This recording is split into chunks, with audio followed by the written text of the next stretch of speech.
अस्सलाम वालेकुम। आज हम पढ़ेंगे पैरा मैग्नेटिक और डाया मैग्नेटिक के हवाले से। तो आपको पता है कि पैरा मैग्नेटिक कहते हैं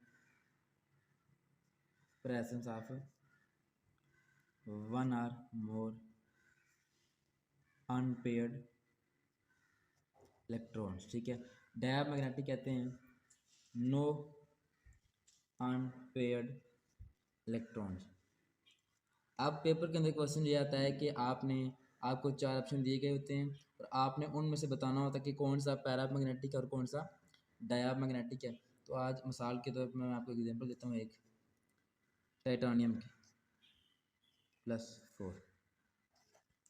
अब जो टोटल नंबर ऑफ इलेक्ट्रॉन जो टाइटानियम के पास होते हैं वो होते हैं 22। ये 4 निकल के -4, तो आपके पास आंसर आ गया कितना 18, ठीक है।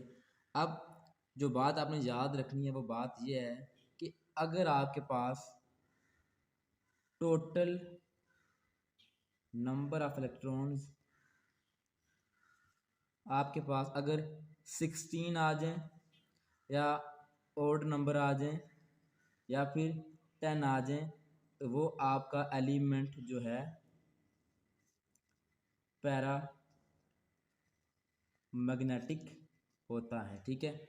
और अगर आपके पास इनके अलावा आ जाए तो वो आपका एलिमेंट डाया मैग्नेटिक कंसीडर किया जाता है। अब आपने जब एग्जांपल देखी इसका आंसर आपके पास क्या आया 18। यहाँ वापस आए, क्या यहाँ पर आपको 18 नज़र आ रहा है? यहाँ पर कोई 18 नहीं है, तो इसका मतलब यह है कि ये एलिमेंट जो टाइटेनियम का था ये क्या था डाया मैग्नेटिक, ठीक हो गया। अब आते हैं सेकंड एग्जांपल की तरफ। सेकंड एग्जांपल, अच्छा अब Zn+2 की बात करते हैं। तो जिंक के पास जो है टोटल नंबर ऑफ इलेक्ट्रॉन कितने होते हैं 30, और ये 2 निकल गए इसमें से, तो आपके पास आंसर आया 28। तो वापस इस चीज़ की तरफ आएँ, क्या आपको यहाँ पर 28 नज़र आ रहा है? यहाँ पर कोई 28 नहीं है, इसका मतलब ये है कि ये आपका एलिमेंट भी क्या है डाया मैग्नेटिक। अब आते हैं तीसरी एग्जांपल की तरफ, स्कैंडियम।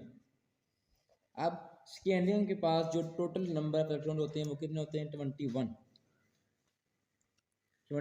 ये 3 निकल गए, तो आपके पास आंसर आया कितना 18। वापस उस चीज़ की तरफ आएँ, क्या आपको यहाँ पर कोई 18 नज़र आ रहा है? नहीं आ रहा, ये आपका एलिमेंट क्या हो गया डाया मैग्नेटिक।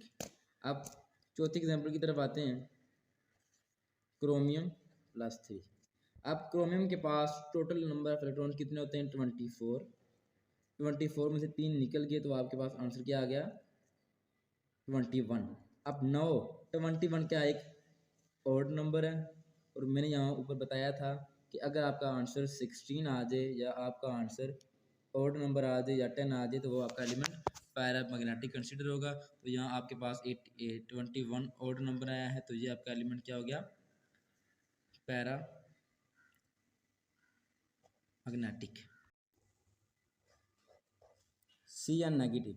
अब देखें यहाँ पर कार्बन के पास नंबर ऑफ इलेक्ट्रॉन कितने होते हैं 6, प्लस नाइट्रोजन के पास नंबर ऑफ इलेक्ट्रॉन कितने होते हैं 7, ये कितने हो गए 13।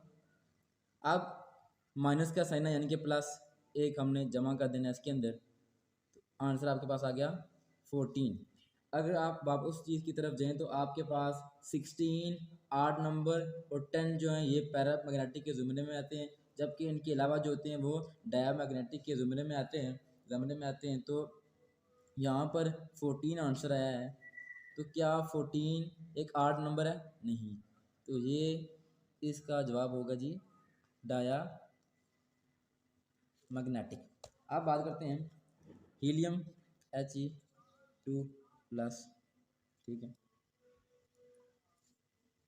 अब आपको पता है कि एक हीलियम के पास इलेक्ट्रॉन्स कितने होते हैं 2 हीलियम हों तो उनके पास कितने इलेक्ट्रॉन होंगे 4।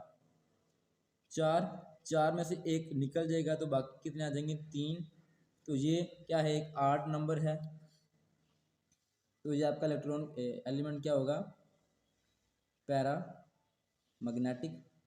इसी तरह बात करें हम ऑक्सीजन की O2, तो आपको पता है कि जो नंबर एक ऑक्सीजन के पास कितने इलेक्ट्रॉन्स होते हैं 8।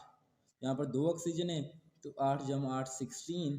आप मुझे बताएं कि क्या 16, हमने जो ऊपर कहा था कि 8 नंबर आ जाएं 16 आ जाए 10 आ जाए तो वो आपका एलिमेंट क्या होगा, पैरा मैग्नेटिक। तो ये आपका एलिमेंट क्या हो गया, पैरा मैग्नेटिक। बात करते हैं B2 के हवाले से, बोरान। अब यहाँ पर बोरान के 2 हैं, ठीक है। एक बोरान के पास जो है नंबर ऑफ इलेक्ट्रॉन कितने होते हैं 5, यहाँ पर 2 हैं तो 5 जमा 5 10।